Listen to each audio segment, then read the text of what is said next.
Good afternoon, my name's Amber and I'm a flower farmer florist from Blooms on the Hill in Budgeree in Gippsland, and this afternoon I'm sowing some more seeds. I've started sowing some of my hardy annuals for next season, so slap bang in the middle of this season. Dahlias are coming out in my new flower patch, which is exciting because they're all my new varieties. Some of them are starting to bloom, like about 3 in my paddock. So there's nearly 1,800 in the paddock, so it's exciting to see that there's finally some colour coming slightly down there, so that's good. But I'm starting my hardy annuals. You've got to start thinking of your next season already. So over the next 3 months or so, I will be sowing seeds, as I said, for next season, so things to come in spring.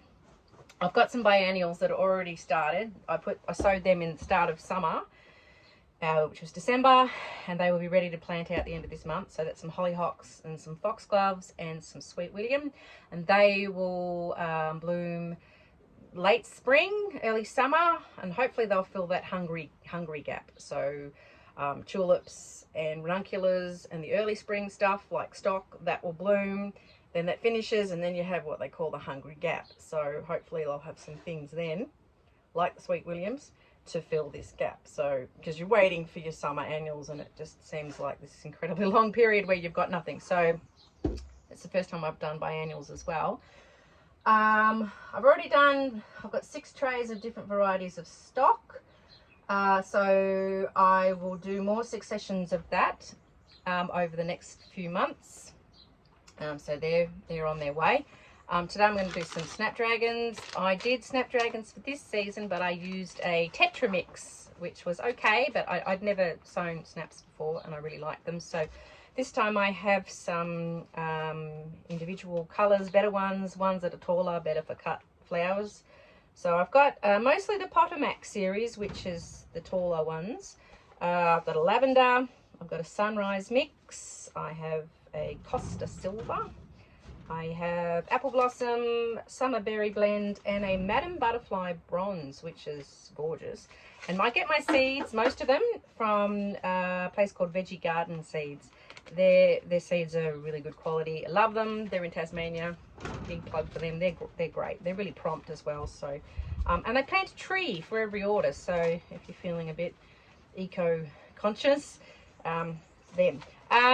So gonna plant some snaps. They're really tiny, weeny little seeds, so you want to put them mostly on your surface of your soil. So I plant in seed trays like this, with the cells. There's 24. I worked it out today. I was in the hardware, and you could get a bigger tray of 30, and it was a pack of 3 of 30 trays. It worked out per cell that this was a cheaper way to do it. You can get the 72 trays. They didn't have any there. I'm not too sure what the economics of that was. But to be honest, I have a small Kutch flower patch, and after this year and the amount of work I've been doing, less is going to be more for me, and working out the way I want to run things. I'm still fine-tuning everything, going into what next year will be my 3rd season. Actually be the end of this year, start of my 3rd season. Knowing how much I need and how much I can cope with. So today I actually bought some echinacea plants. I do have echinacea seeds and quite a lot of different ones to sow, but I did see some plants to put in. I thought it was worth the investment because I'm going to do things like have definitely more perennials ongoing into the future, because I've got bad back and bad hips. So an example being, yes, I'm going to put in these echinaceas to replace things like zinnias. Decided I don't like them. I may grow a very small handful of wedding flavored colors, but we'll just see. I'm trying to create less work for myself by doing things like having more perennials. So this is what I'm doing now. It's not very exciting to watch me sow seeds, but what I really should do for these tiny weeny seeds, and I didn't bring one out, I was going to and I forgot, but get a plate and put your seeds on the plate because they're so little, and then get a toothpick and wet your toothpick, whether you stick it on your tongue or a little bit of water, and then pick up your seeds individually on your toothpick. And then instead of having like a whole dump of little seeds, you can get them spread out better. You know, this is going to come out everywhere if I just try and sprinkle, and which you'll then have to go around and prick them out. So you can do that, but the tray, the plate and the toothpick idea I think is a really good one. So anyway, I'm going to get stuck into this, and then I'll show you what else I have planned for next season. But hardy annuals is what I'll be working on now. So I'll be doing things like sweet peas. I maybe will do a tiny patch of cornflowers, and I mean like a really small one. And what else have I got? Oh, I can't think off the top of my head now, but I do have a list of hardy annuals. I'll think of it later. Just let me get to my sweet peas. Sweet peas, snapdragons. Okay, I've just thought of something else. I've just switched over my cell tray into a different bottom tray. This one doesn't have holes in it, as you can see. With your really small seeds, like these snapdragons, you might not be able to see them. Here we go. Teeny tiny weeny little, if you can see them, tiny snapdragons. Bottom water. So like put your water in the tray first. Probably not the best way to do it, but water in your tray first. Well, you can do it second, I guess, whichever way you like. I'm probably tipping dirt everywhere. Yeah, bottom water. Okay, I'm making myself all wet. Fantastic. Yeah, because you'll just wash your seeds away. So some seeds, particularly the smaller ones, need light to germinate. So just double check that, because if you have them too far under your soil, they just won't germinate. So generally, the smaller the seeds, like it's the less depth you go. Okay, so they're more surface sown. All right, and sometimes you just need to press them on and make contact with the soil. So anyway, this has been very tedious me doing this, so I will. Okay, so I'm on the last of my last packet of snapdragons, doing these Madam Butterfly bronze, and the seeds love to stick inside the plastic bag. I'm kind of doing the do as I say, not as I do things, because I'm kind of scattering them now. They are very sticky when it comes to plastic bags. So these do prick out easily.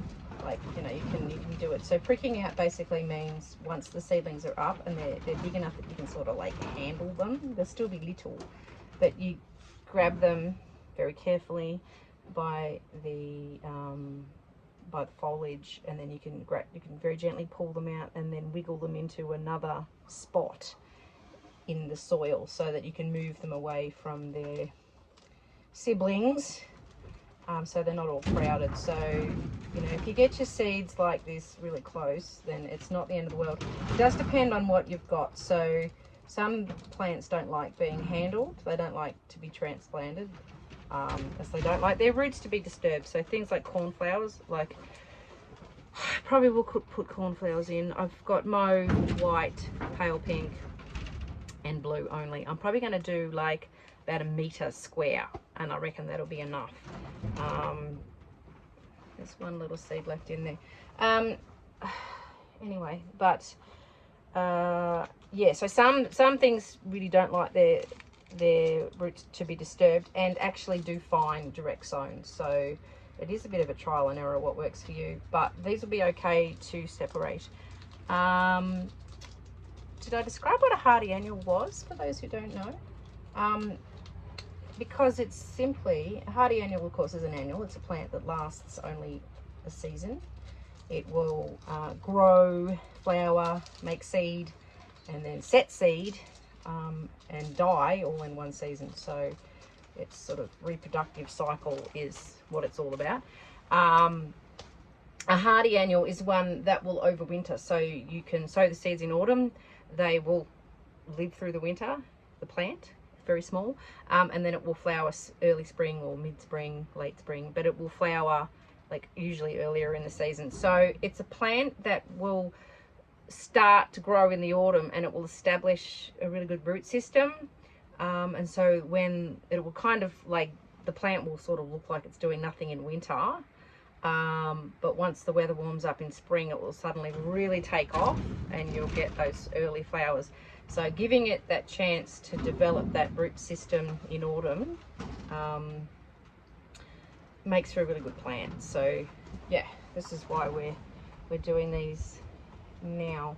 I've got one more packet of no, that was it. That was the last packet, as I said. Last packet of snaps. Oh, the other thing you need to do, really important, when you're sowing seeds, write labels. This one I've used before. I'm writing on the back. Texture that won't wash off. Make sure you write the name, write the date as well when you sow. This is, like, you probably know this already, but sometimes people don't. So write your variety and the date that you sowed it, and on the packet of seeds, or in amongst information on the internet, on books, and wherever, you'll find the flowering date from the date of sowing. So you usually count forward 80 days, 100 days, whatever, and then you should be able to get a rough idea of when your plant will start to, well, flower. There we go, snapdragon's done. So I'll probably, I think that's all the seeds I had for snapdragon. So I think I might get more to do another succession, potentially 2 successions. We'll just see how we go.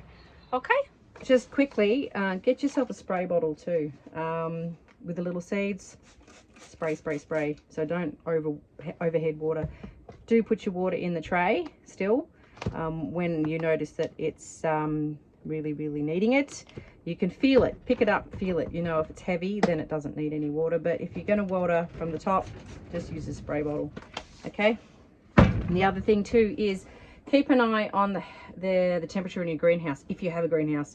If you're lucky enough, I'm lucky enough this season. Last season I didn't, so I had a lot of seeds started in various rooms in my house, and you know, outdoors under the carport and that kind of thing. But if it's a cool day today, despite it being summer, but on a really hot day, it's going to get really hot in here. So once things start to shoot, if it's super hot in here, things are going to get fried. So there's going to be a lot of the greenhouse hokey pokey going on when things come up, which is going to drive me mental, but it's better me to get them out than having them die. Okay, so take note.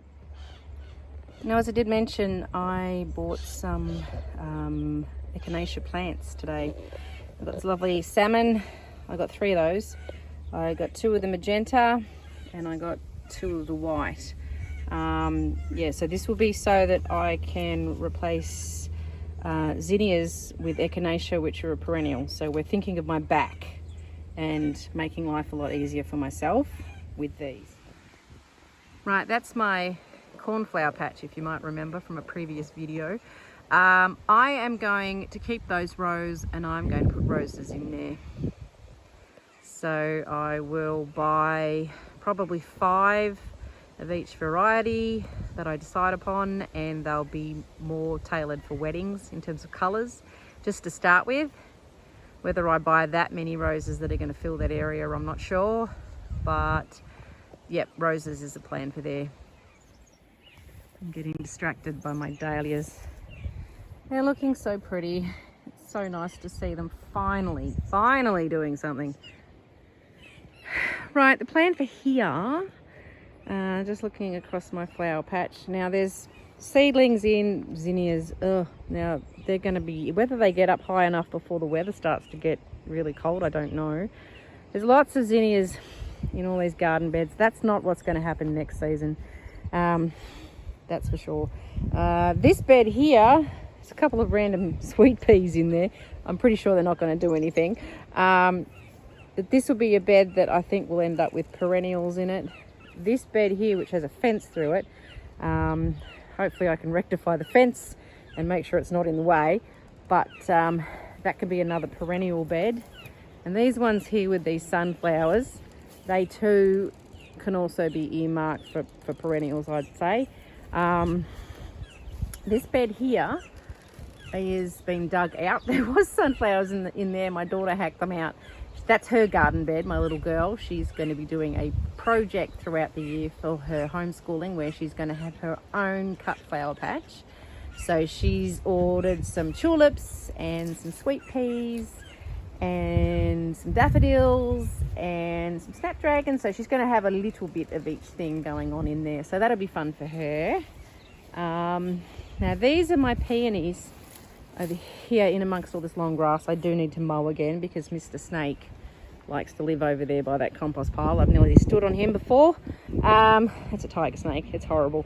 I'm going to get more peonies, so potentially this bed here will have some more peonies in it, maybe even this one. Peonies are an investment because they are dear and they won't flower. Well, you shouldn't let them flower until year 3. So there'll be no flowers to pick for a while, but we are in a good climate, I think, because they grow them in places like Tasmania where it's a little bit colder. They also grow them in the Arctic Circle somewhere. I can't remember, I heard that somewhere. So just being that bit colder up here, you're looking at my weed patch really, they should do better here. So this is my garden patch, again, flower patch. Perennials. I've got some carnations here, along here that I sowed, started from seed. They've got some buds, that's exciting. They'll probably get moved and I'll put them over there, and I'm going to start some more of those. But carnations will replace probably something so I won't grow as many annuals, carnations being a perennial. Please ignore the weeds. I've also got some more echinacea here that I bought as little seedlings. That's a double scoop. I think it's orange berry it's called. There was a yellow one here, he's doing it tough, and this one here is actually going okay. So those echinacea I'll get out and I'll put with the other ones when I put them in the ground. I will wait till the weather gets cooler, although it's disgustingly cool today. Look at the wind going. It's like a wintry day. Oh, please ignore the weeds. Yeah, so we're going to create quite a perennial garden. There'll still be annuals, but we're going to, where we can replace with perennials, we will. So the zinnias, which there's a lot of them over there, a bit hard to see from here, but there's going to be way less of those, if any at all. I've decided I really don't like them.